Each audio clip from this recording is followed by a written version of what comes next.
alasan pemilih AHY berpaling ke Ahok. Kita lihat pertama ini adalah masyarakat masih ragu terhadap kepemimpinan keduanya jika terpilih dalam Pilgub Februari mendatang.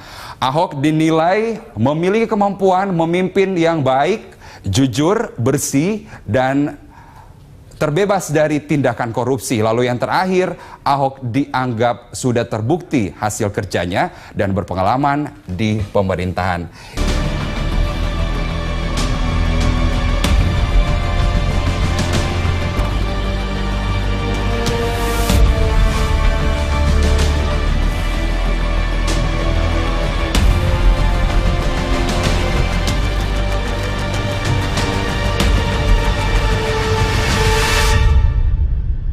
Peneliti SMRC Sirajuddin Abbas menilai pembagian pemilih pasangan Agus Harimurti Yudhoyono Silviana Murni lari ke pasangan Basuki Purnama dan Jarod Saiful Hidayat. Larinya pemilih lantaran performa Agus Silvi di debat kandidat tidak meyakinkan warga DKI Jakarta. Tidak hanya itu, undecided voters atau pemilih yang belum menentukan pilihan juga sedikit naik. Berarti pemilih Agus Silvi juga menjadi ragu setelah menyaksikan debat. Nah, benarkah terjadi pergeseran dukungan pasca debat? Apakah pergeseran dukungan lebih karena substansi pemaparan cagup atau karena pemilih yang mulai cenderung rasional? Lalu faktor apa saja yang menyebabkan elektabilitas Ahok meningkat sebagaimana temuan beberapa lembaga survei? Nah, membahas hal itu kita akan mendiskusikannya bersama peneliti SMRC Sirajuddin Abbas dan pengamat komunikasi politik Gun Gun Haryanto. Selamat malam, Mas Sirajuddin Abbas dan juga Mas Gun Gun Haryanto. Selamat malam. Terima kasih sudah bergabung bersama kami malam hari ini. Baik, kita tentunya ke SMRC terlebih dahulu yang melakukan survei ya. Kalau kita lihat dari hasil survei yang dipaparkan itu adalah hasil debat pertama. Hasil debat pertama itu menunjukkan bahwa ada pergeseran dukungan. Jadi seberapa besar pergeseran peta dukungan ini? Saya kira cukup besar. Perubahan terjadi pada dua kandidat apa yang sebelumnya sempat memimpin. Pertama Ahok, saya kira dia naik cukup signifikan di atas 8%. Sementara Agus juga turun di kisaran itu juga, antara 7 atau 8% juga turunnya. Dan itu terjadi dalam dalam hitungan kita dalam periode 1 bulan terakhir. Dan kalau kita cek apa saja faktor yang mempengaruhi perubahan itu, diantaranya adalah debat, ya. Jadi debat dalam hal ini memberikan debat pertama. Jadi debat mendorong pemilih untuk berubah pikiran. Nah, itu artinya ada migrasi pemilih yang sebelumnya sempat ada di kubu Agus Silvi, sekarang pindah kembali ke Ahok. Dan itu terlihat betul karena perubahan di pasangan nomor 3 tidak terlalu banyak, itu ada di margin error sekitar 2 sekian persen. Dan kalau ada di dalam margin error itu artinya bisa iya bisa tidak gitu perubahannya, gitu, bisa ke atas bisa ke bawah. Nah, dalam situasi seperti itu maka kita melihat bahwa performance dari kandidat, penguasaan masalah yang dibahas dalam debat itu, termasuk program-program yang ditawarkan kepada masyarakat, menjadi bagian penting dari penentuan sikap masyarakat itu. Nah, ini disebabkan karena mayoritas pemilih Jakarta ini pemilih rasional, jadi faktor itu menjadi sangat penting. Jadi debat dalam hal ini menentukan pilihan untuk masyarakat Jakarta. Kita akan lihat hasil lengkapnya yang akan disampaikan oleh rekan saya, Carlos Michael. Nah, di debat publik antar kandidat akan memperlihatkan kualitas masing-masing kandidat dalam menangani masalah-masalah pelik di ibu kota. Nah, pengaruh besar debat publik kandidat akan mempengaruhi pemilih yang belum menentukan pilihannya atau undecided voters di Pilkada DKI Jakarta. Nah, hasil sejumlah lembaga survei memperlihatkan besaran undecided voters cukup tinggi. Selanjutnya, rekan Carlos akan menyampaikannya untuk Anda. Silakan, Carlos. Iya, Valerina Daniel dan juga bapak-bapak yang ada di studio, kita akan lihat sejumlah survei pendukung Cagup yang berpaling. Apakah ini benar? Kita lihat survei elektabilitas Cagup DKI Jakarta. Ini adalah dari SMRC yang mengukur elektabilitas Cagup dan Cawagup DKI. Desember 2016 misalnya Agus Silvi nomor urut 1 itu berada di 30,8%, sementara di Januari 2017 ini menurun 22,5%. Sementara pasangan petahana Ahok Jarot pada Desember 2016 ini di 28,8%, ini naik cukup pesat. Di Januari 2017 34,8%. Sementara pasangan nomor urut 3 Anies Sandi pada Desember 2016 di 24,4%, ini meningkat tapi tidak signifikan, ini hanya 26,4% di Januari 2017. Dan undecided voter Desember 2016 sekitar 16%, ini hanya naik sekitar 0,4 poin menjadi 16,4%. Itu adalah survei dari SMRC. Kita lihat survei lainnya dari indikator politik. Agus Silvi pada November 2016 30,4%, turun di Januari 2017 di 23,6%. Sementara Ahok Jarot di November 2016 26,2%, ini naik cukup signifikan di Januari 2017 di angka 38,2%. Sementara pasangan nomor urut 3 Anies Sandi pada November 2016 24,5%, sementara di Januari 2017 ini turun menjadi 23,8%. Ini menarik karena yang diukur oleh indikator politik undecided voter justru November 2016 itu besar 18,9%, ini turun di Januari 2017 menjadi 14,5%. Kita lihat lain lagi yang diukur oleh Populi Center. Misalnya Agus Silvi di Oktober 2016 itu hanya sekitar 15,8%. Ini meningkat di Januari 2017 sebesar 25%. Sementara pasangan Ahok Jarot di Oktober 2016 itu angkanya 45,5%. Januari 2017 justru turun menjadi 36,7%. Sementara pasangan nomor urut 3 Anies Sandi, kita lihat Oktober 2016 sebesar 23,5%. Ini naik tapi tidak signifikan di Januari 2017 di angka 28,5%. Dan undecided voter sebelumnya 15,2% di Oktober 2016 turun menjadi 9,8% di Januari 2017. Kita lihat kemudian apa saja faktor pendongkrak elektabilitas. Ini pertama efektivitas kampanye, kemudian personality yang baik, lalu ada program yang menyentuh rakyat. Lalu dampak debat pilkada yang sudah berlangsung selama 2 kali. Kita lihat apa dampaknya bagi pemilu ini. Kita mencoba menghadirkan informasinya bahwa dampak debat itu mampu mempengaruhi elektabilitas, sementara menggait swing voters, memetakan pendukung yang fanatik. Itu dampak debat pilkada yang sudah berlangsung selama 2 kali. Lalu seperti apa segmentasi pemilih DKI? Kita lihat di sini. Pemirsa, pertama adalah mereka yang rasional. Warga Jakarta cukup kritis, kemantapan pemilih rendah, sehingga pemilih yang berpindah pilihan masih tinggi. Lalu kemudian mereka yang belum menentukan pilihan dan fluktuatif juga masih ada. Lalu selanjutnya mereka yang sosiologis. Pemilih ini memilih pasangan calon karena memiliki kesamaan asal daerah atau juga kesamaan agama atau keyakinan. Lalu yang ketiga adalah psikologis, situasi hati kepada pasangan calon, contohnya ketampanan pasangan calon atau mungkin kecantikan satu-satunya wanita yang ada di pasangan calon gubernur dan calon wakil gubernur ini. Lalu yang terakhir, alasan pemilih AHY berpaling ke Ahok. Kita lihat pertama ini adalah masyarakat masih ragu terhadap kepemimpinan keduanya jika terpilih dalam Pilgub Februari mendatang. Ahok dinilai memiliki kemampuan memimpin yang baik, jujur, bersih, dan terbebas dari tindakan korupsi. Lalu yang terakhir, Ahok dianggap sudah terbukti hasil kerjanya dan berpengalaman di pemerintahan. Itu kenapa kemudian pendukung Cagup berpaling. Kita lihat nanti 15 Februari, tapi kita lanjutkan pembahasannya bersama Bapak-Bapak di studio. Valerina.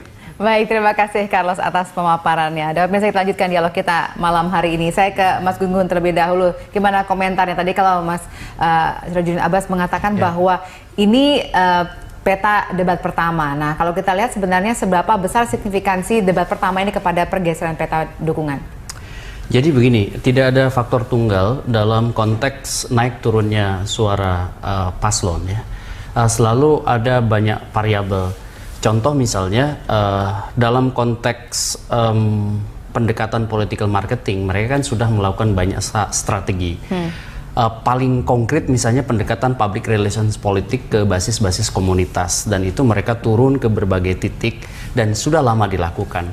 Kemudian fase berikutnya yang banyak ditonton, diperhatikan terutama di televisi, itu tentu adalah debat. Ini kita sebut sebagai panggung opini publik. Karena kalau kita bicara opini publik dari aspek akademik, itu kan selalu berjalan 3 tahap. Yang disebut pertama itu stage of brainstorming. Jadi orang mulai membicarakan, ini kalau kita sering sebut dalam istilah komunikasi politik, Mas Abbas, itu sebagai fase orientasi. Si halayak itu mulai mengenal secara lebih dekat kandidat dalam konteks panggung yang benar-benar dialektis, karena di situ akan ada uji konsep, uji gagasan. Nah, biasanya panggung kedua, debat kedua, dan debat ketiga itu semakin peneguhan atas orientasi itu yang sering kita sebut sebagai fase koorientasi. Nah, di fase koorientasi ini biasanya itu muncul yang bukan hanya pengenalan tapi konsensus atas dukungan. Misalnya semakin menguat atau semakin menurun, dan itu sudah mulai akan tergambar fluktuasi itu pada solid stage-nya ya.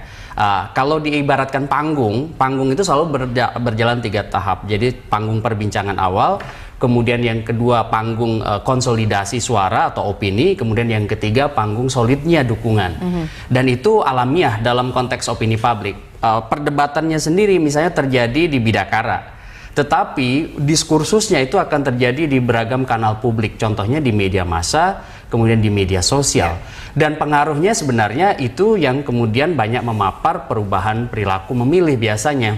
Jadi bukan hanya menonton panggungnya, tetapi perbincangan-perbincangannya, dan kemudian beragam juga stimulan yang dilakukan oleh para pasangan untuk kemudian menaikkan citranya atau menurunkan kandidat lain. Ini yang disebut dengan strategi delegitimasi dan legitimasi dirinya. Oke, jadi bukan semata karena debat ya, tapi setelah debat pun pasti akan berkembang. Nah, kalau kita lihat ini Mas Abbas tadi sempat dikatakan bahwa pemilih dari AHY itu akan sudah berpaling ke Ahok. Apa yang bisa membuktikan atau gambaran apa yang bisa menggambarkan ini?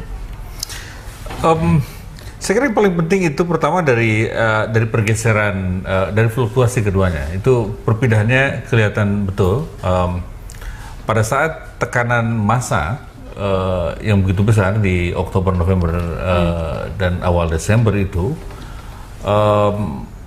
opini itu tidak berada di posisi Ahok, dan dukungannya terus menurun secara drastis penurunannya. Dan pada momen itu pihak yang dianggap paling mendapat keuntungan dari tekanan massa terhadap Ahok itu adalah AHY, bukan Anies. Nah, tetapi saya kira itu emosi sesaat, karena itu bagian dari strategi politik yang dimainkan saya kira dari pihak massa protester dan juga dari pihak tim kampanye AHY juga, bahwa sentimen emosional itu yang betul-betul dimainkan. Dan memang entah apa yang menghubungkan antara gerakan massa ini dengan dengan keuntungan tim kampanye AHY, tapi yang pasti bahwa tekanan aspek emosional di dalam periode itu memang ada efek. Nah, ke Ahok negatif dan positif ke Agus. Nah, kemudian tetapi ketika situasi makro sudah berubah, meja mulai berbalik gitu. Kepercayaan masyarakat terhadap calon-calon kelihatannya kembali lagi. Emosi yang meluap sesaat itu pelan-pelan juga stabil kembali. Dan pada situasi itulah maka masyarakat kembali pada aspek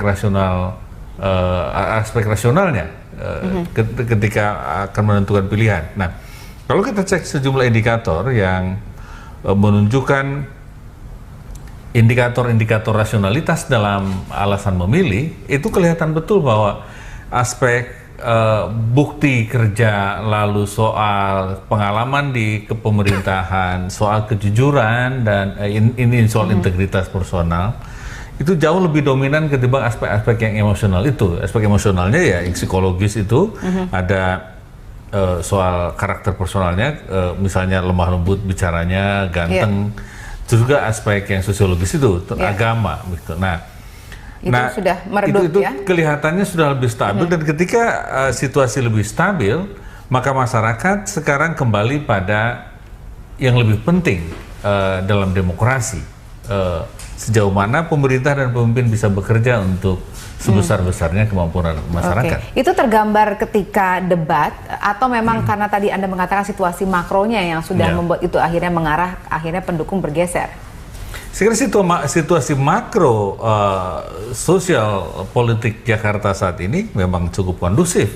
Ketakutan di tingkat grassroots sedang menurun saat ini. Dan di bulan Oktober-November misalnya masyarakat takut untuk sekedar pakai baju kotak-kotak. Sekarang sudah biasa saja gitu. Dan ancaman-ancaman keagamaan terhadap sesama warga juga mulai berkurang. Nah, itu artinya apa? Situasi makro itu memberikan kesempatan kepada masyarakat secara luas untuk memikirkan kembali sikap dan penilaian terhadap kandidat itu. Nah, pada saat Oktober, November, dan Desember awal itu memang masyarakat sedang euforia terhadap calon alternatif, dalam hal ini Agus, dengan membawa nama besar Partai Demokrat dan ayahnya sebagai presiden. Nah, tetapi ketika sudah melihat lebih dekat lagi dan tahu betul kualitasnya sebagaimana ditunjukkan di dalam panggung, lalu di frame sedemikian rupa lewat berbagai media, medium, dan opini publik yang digiring lewat berbagai kanal informasi yang bisa diakses masyarakat mempunyai bisa mendapatkan informasi relatif lebih berimbang. Nah, ketika itulah mereka bisa secara rasional membandingkan kualifikasi. Seberapa besar pengaruhnya antara debat dengan situasi makro itu, perbandingannya untuk menentukan pergeseran peta dukungan? Debat itu hanya mengkonsolidasi situasi. Jadi kan gini, seandainya debat itu dilaksanakan di bulan Desember awal atau di November, itu situasinya saya kira tidak menguntungkan buat Ahok. Tapi ketika debat dilaksanakan di dalam konteks kondisi makro yang demikian, maka Ahok bisa mendapatkan itu. Jadi saya kira itu yang saling mengisi, dan saya kira debat hanya mengkapitalisasi dari kondisi itu. Baik, kita akan lanjutkan dialog ini nanti di segmen berikutnya. Pemirsa tetaplah bersama kami. Apakah benar pendukung Cagup berpaling? Kita kembali memperbincangkannya dengan Sirajudin Abbas dan Gun-Gun Herianto. Baik, Mas Gun-Gun, silahkan dikomentari tadi kalau kita sudah bicara panjang lebar bahwa ternyata situasi makro ini mempengaruhi sehingga akhirnya pada saat debat dia mengkonsolidasi hasil dari peta dukungan saat ini.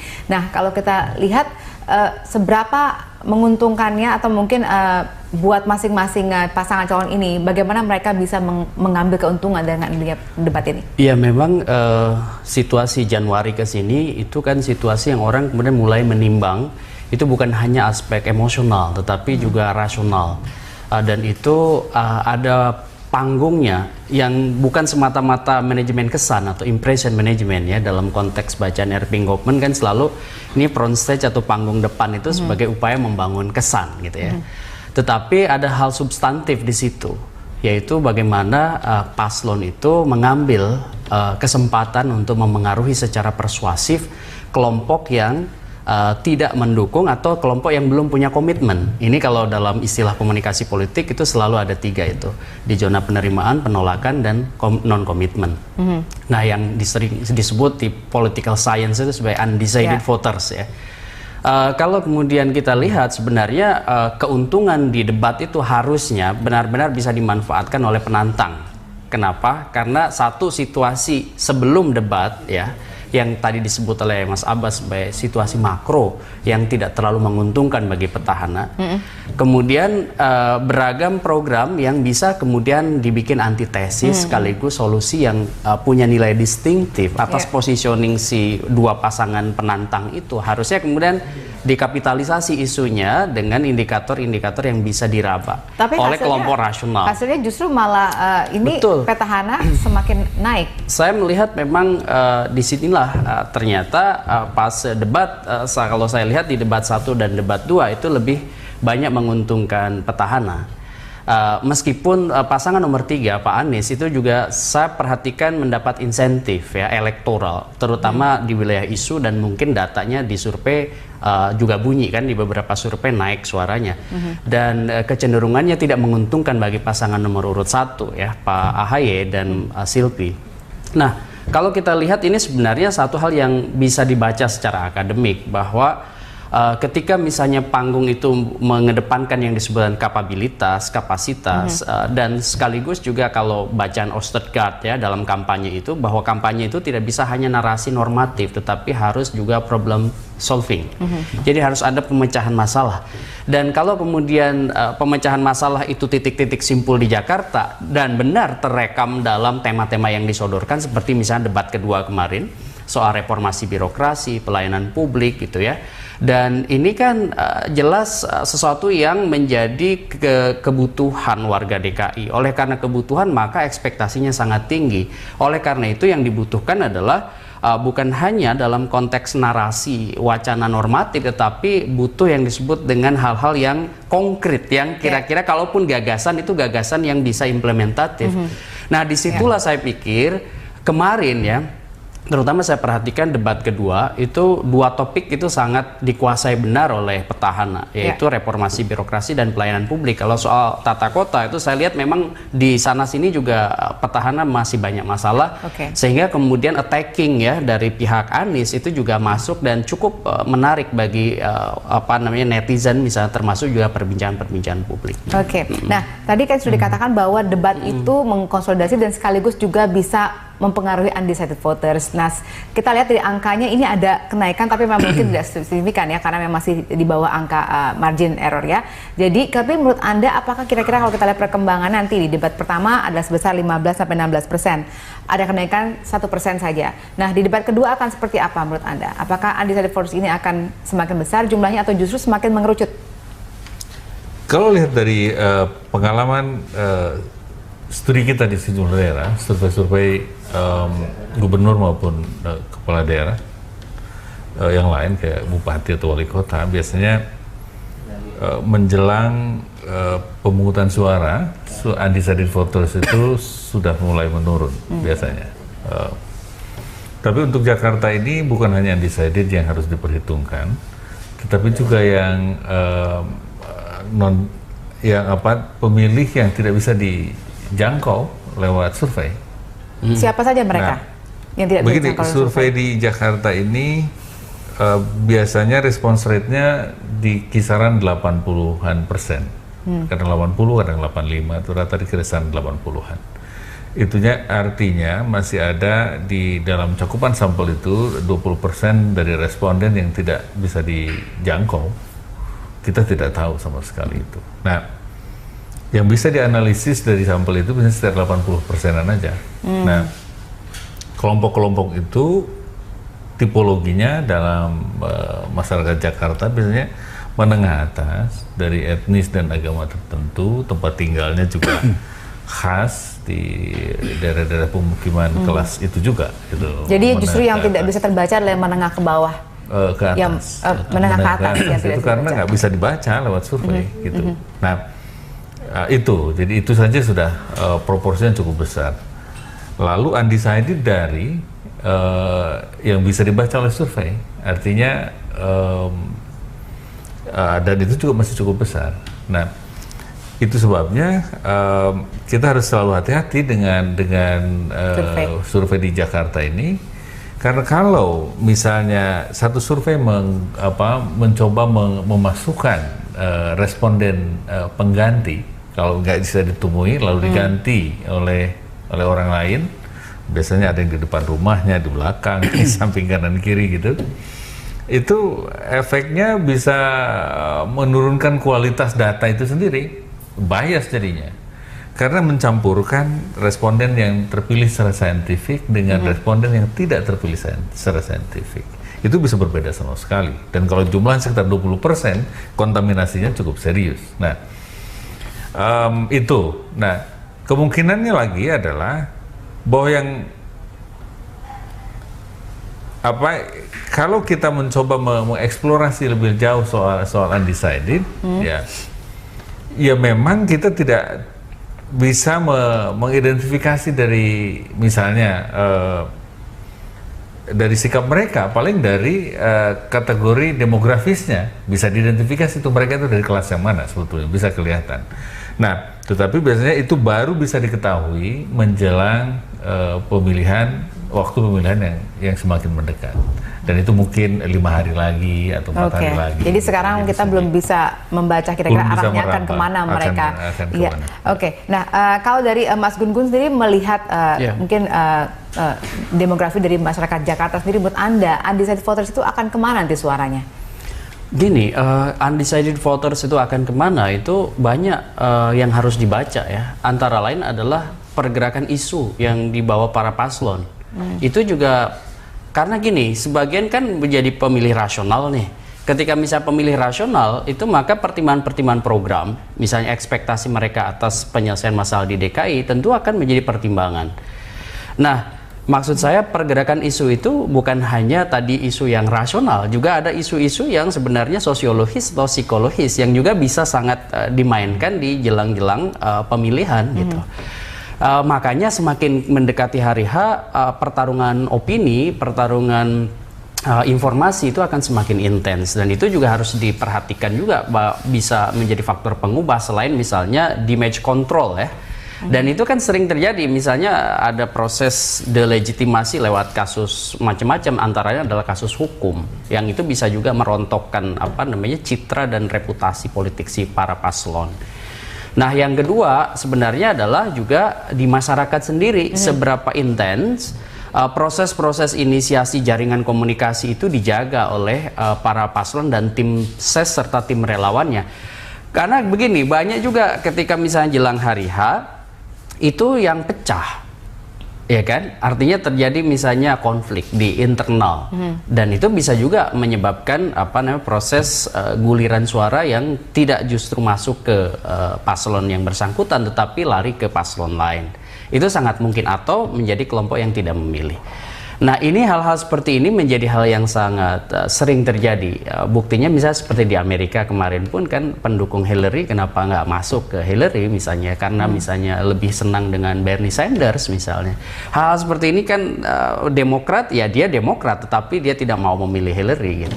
Dan ini sangat mungkin juga terjadi di Jakarta. Ingat ya, 2012 survei banyak yang keliru kan dalam konteks membaca siapa yang akan menang, dan ini secara akademik juga sebenarnya bisa dijelaskan. Hal-hal seperti itu makanya harus ada kemudian upaya untuk mengevaluasi beragam sisi, jangan kemudian linier, termasuk juga proses yang kemudian menjadi input dari teman-teman lembaga survei. Iya, jadi bukan berarti sudah tinggi berarti bisa jumawa bahwa ini akan benar-benar menjadi semacam konsolidasi akhir dari perjalanan debat. Tapi kita akan break dulu, nanti kita akan bahas kira-kira kalau debat ketiga akan seperti apa nantinya. Kami akan kembali saja dari berikut ini pemirsa. Terima kasih Anda kembali bersama kami. Kita lanjutkan kembali dialog kita malam hari ini mengenai peta dukungan dari pasangan calon cagup dan juga wakil gubernur DKI Jakarta. Ini Mas Abbas, kalau kita bicara mengenai debat ketiga, kira-kira akan seperti apa petanya? Karena kita lihat kan debat pertama lebih wait and see ya. Mungkin mereka masih membaca masing-masing lawan seperti apa. Debat kedua sudah semakin agresif gitu. Nah, apakah debat ketiga akan mereka mainkan strategi yang sama demi mendapatkan undecided voters itu? Saya kira kalau soal strategi seperti apa, mereka akan melihat efek dari debat kedua dulu, akan melihat seperti apa. Karena di debat kedua terlihat ada perubahan strategi yang cukup besar dari kandidat nomor 1 dan nomor 3. Ahok lebih banyak bertahan dan dia mengklarifikasi, karena kebetulan isu yang diangkatnya dan gagasan-gagasan yang disampaikan oleh nomor 1, nomor 3 sebetulnya tidak banyak berbeda. Oleh karena itu lebih seperti endorsement tidak langsung dari paslon nomor 1 dan nomor 3 terhadap kebijakan yang sudah dijalankan Ahok. Diferensiasinya kecil sekali dari nomor 1 dan nomor 3. Tapi yang signifikan dari perubahan taktik debatnya adalah nomor 1 dan nomor 3 lebih ofensif dan lebih berani menunjukkan data-data yang mencoba menggarisbawahi kelemahan dari kebijakan yang sudah dijalankan oleh Ahok Jarot. Nah, saya kira pada debat ketiga mereka akan pasti merujuk pada sejauh mana taktik yang digunakan di debat kedua itu bermanfaat dan punya electoral effect, gitu. Jadi saya tidak bisa memprediksi akan seperti apa karena belum kelihatan betul hasilnya. Tapi bagi Ahok sendiri, kalau dia lebih berani untuk ke depan dan menunjukkan otoritasnya, saya kira akan lebih menguntungkan ketimbang dia sekedar defensif. Oke. Gitu. Oke, nah kalau kita lihat misalnya ada yang namanya pendukung fanatik dari salah satu survei mengatakan bahwa itu akan bergeser tapi tidak lebih dari 10%. Nah kira-kira kalau dengan adanya nanti debat berikutnya, apakah itu akan berdampak banyak pada perubahan peta dukungan ini? Stabilitas dukungan pada masing-masing calon itu berbeda kadarnya. Proporsi pendukung lemah itu proporsi lebih besar dari pendukung lemahnya itu ada di AHY, terus Anies, yang terakhir Ahok. Jadi pendukung Ahok Jarot ini relatif lebih stabil, lebih solid dan makin mengecil kemungkinannya untuk berpindah. Tapi yang masih besar proporsinya itu di atas 15%, itu masih ada di AHY. Anies juga di atas itu. Dan artinya mereka ini sementara ini sudah suka dan mendukung AHY, tapi mereka masih terbuka pada kemungkinan untuk berpindah. Kalaupun pindah kemana kira-kira? Apa ke Ahok atau ke? Belum bisa dilihat pindahnya kemana. Mereka akan, karena pilihan-pilihan rasional itu, mereka akan melihat yang paling cocok dengan kepentingannya. Ingat bahwa pilkada ini buat sebagian orang itu sangat personal, dan bagi mayoritas orang di DKI itu adalah kepentingan bersama dan kepentingan keluarga dan masa depan anak-anaknya. Jadi lebih dari sekedar memastikan bahwa seseorang terpilih, tapi ada keterlibatan, tanggung jawab dan kesadaran pada implikasi perubahan yang cukup besar seandainya terjadi perubahan. Yang paling besar menurut Anda tadi peluang untuk berpindahnya adalah di pasangan nomor 1. Kelihatannya masih lebih tinggi ketimbang pendukung lemah yang ada di pasangan nomor 2 dan nomor 3. Oke, Mas Gun-Gun, komentar Anda. Soal debat ketiga ya, saya pikir begini, debat ketiga itu kalau bicara topiknya itu harusnya bisa diperebutkan oleh 3 paslon ini, karena berbeda dengan debat kedua. Debat kedua itu saya bilang dari awal adalah debat yang menjadi peneguhan panggungnya Ahok gitu ya. Kenapa? Karena topiknya itu apa yang sudah dikerjakan banyak dan banyak yang sudah sukses oleh Ahok gitu. Tetapi kemudian yang debat ketiga ini sebenarnya terbuka. Misalnya soal pemberdayaan perempuan, kelompok disabilitas. Ini sebenarnya tema-tema yang masih mungkin 3 paslon ini punya gagasan-gagasan yang menarik untuk publik gitu. Kalau tidak berubah ya temanya. Jadi ini harusnya debat ketiga itu bukan hanya soal retorik ya, misalnya invensi atau teksisnya, soal pembagian content of message atau pesan ya, tetapi juga komitmen ya. Tadi sudah disebut bahwa pilkada ini sebenarnya adalah kepentingan bersama, selain juga personal ya. Dan yang disebut dengan bonum komun ya dalam demokrasi itu memang sejatinya adalah hakiki dari demokrasi ya, kepentingan umum atau kepentingan publik. Dan di situ menurut saya bergesernya suara tentu bisa diraba di survei, tetapi ada hal yang sebenarnya menjadi pengetahuan umum bahwa ketika ada satu upaya yang mampu diberikan ya oleh paslon dalam konteks perdebatan, tentu ini akan memberi kredit positif bagi si kandidat. Contohnya misalnya kalau kita perhatikan ketika misalnya menyodorkan data itu jauh lebih baik dibanding hanya pernyataan-pernyataan yang sifatnya abstrak. Dan pada debat kedua dan debat pertama agak berbeda suasananya. Debat pertama itu pasangan nomor 3 dan nomor 1 itu saya lihat masih minim data. Baru di debat kedua mereka banyak mengeluarkan data, terutama kalau saya analisis dari sudut wacana, itu paslon nomor 3 lebih banyak mengeluarkan data yang diantaranya adalah melakukan semacam attacking ke paslon nomor 2. Okay. Nah, di debat ketiga kalau kita perhatikan sebenarnya ini bukan soal hanya semata-mata perubahan pemilih ya dalam konteks konfigurasi kekuatan, tetapi lebih dari itu menjadi komitmen menjelang hari pemilihan, karena itu menurut saya juga akan diindeks penting ya oleh pemilih. Contoh misalnya kan tanggal 15 pemilihan, tanggal 10 itu debat terakhir. Jadi ini biasanya adalah momentum glorifikasi yang dilakukan oleh hampir semua pasangan, terutama setelah kemudian debat itu berlangsung dan setelahnya, dan itu kan mendekati hari H gitu. Iya, nah dari sini kita baca sebenarnya seberapa besar sih pengaruh debat itu nantinya untuk misalnya meneguhkan kembali misalnya pendukung fanatik yang bahkan masih mungkin ada bergeser tadi Anda katakan Pak Abbas. Nah, kalau kita lihat nanti debat ketiga itu seberapa besar nanti dampaknya? Mungkin Pak Abbas bisa jelaskan. Sangat besar, dan saya kira ini bukan hanya soal event debatnya itu sendiri, tapi soal ini kulminasi dari keseluruhan proses ini. Jakarta akan memiliki pemimpin seperti apa. Jadi ini soal bagaimana semua kandidat itu membungkus dirinya, membungkus message-nya, dan membungkus agendanya secara utuh. Gitu. Jadi diharapkan sebetulnya meskipun isunya nanti akan spesifik, misalnya isu-isu sosial, misalnya tadi digarisbawahi sebelumnya oleh Ketua KPU, tetapi dari sisi penampilan dan dari sisi message itu harus bisa dibungkus sedemikian rupa dan berikan masyarakat itu satu kesimpulan yang bisa dipegang dan mudah dipahami.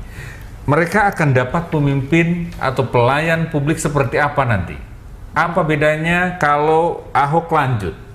Apa bedanya kalau ganti AHY? Apa bedanya kalau ganti Anies?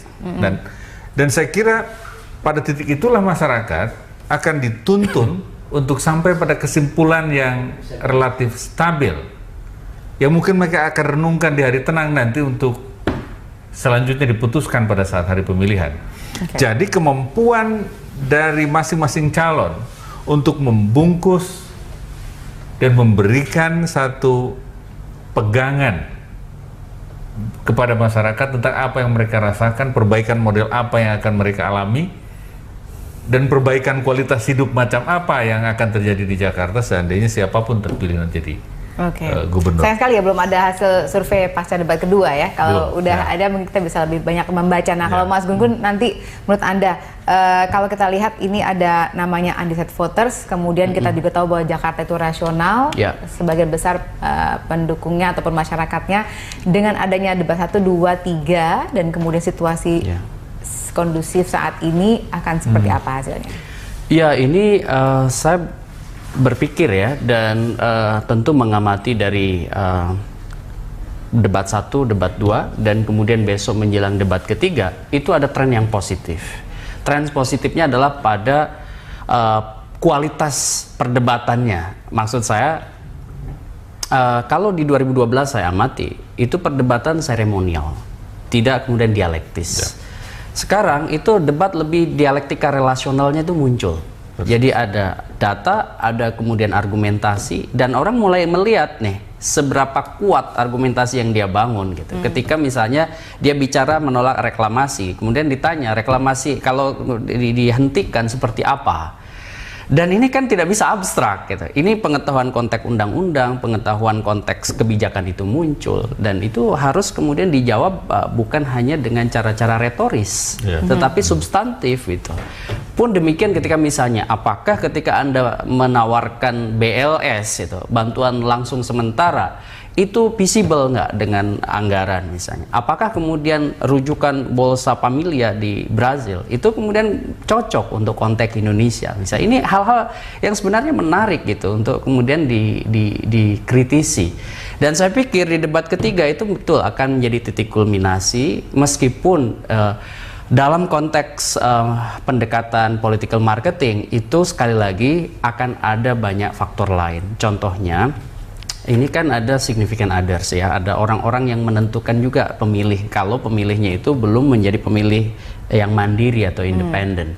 Biasanya pemilih rasional kan mandiri, tapi sosiologis dan psikologis masih dipengaruhi oleh ayahnya, oleh ibunya, oleh dosennya, atau oleh pandangan gurunya di sekolah kalau misalnya anak-anak sekolah. Nah, hal seperti ini juga termasuk di komunitas, misalnya komunitas keagamaan, ya, komunitas-komunitas yang mereka tentu juga disasar dan dipapar sekaligus oleh para tim ses dan relawan.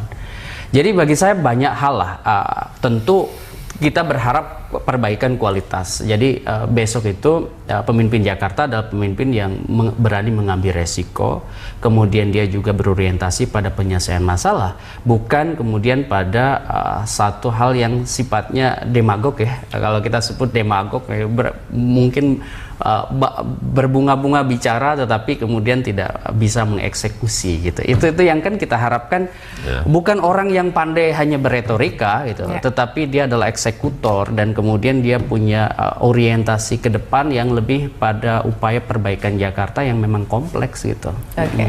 Mungkin pemirsa di rumah juga sudah bisa membaca maksudnya kemana nih Mas Gun Gun ya.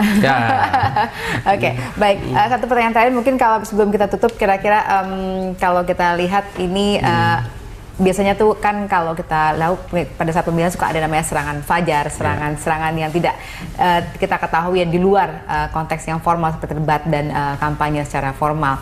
Kira-kira nanti apakah akan ada besar signifikan?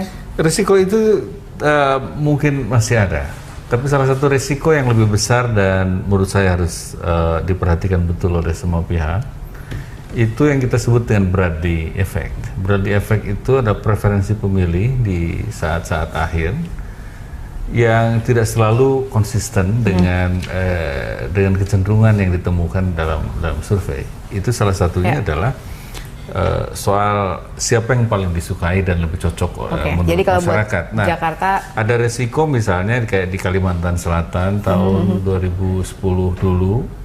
Salah satu kandidat misalnya di akhir diserang karena isu etnisnya, karena dia bukan orang asli Kalimantan Selatan. Isu itu menguat dan di ujung menurun dan kalah akhirnya itu kandidat kuat ini. Nah, saya berharap Bradley Effect tidak terjadi di Jakarta dan berharap juga bahwa pemilih Jakarta itu memberi kesempatan kepada semua orang untuk naik kelas juga. Kita sebagai warga negara, kita sebagai pemilih Jakarta, tidak lagi menggunakan alasan etnisitas atau alasan agama sebagai dasar pilihan, tapi pada betul-betul kinerja dan kapabilitas dari masing-masing calon itu. Baik, terima kasih Pak Abbas, terima kasih Mas Gun sudah bersama kami hari ini.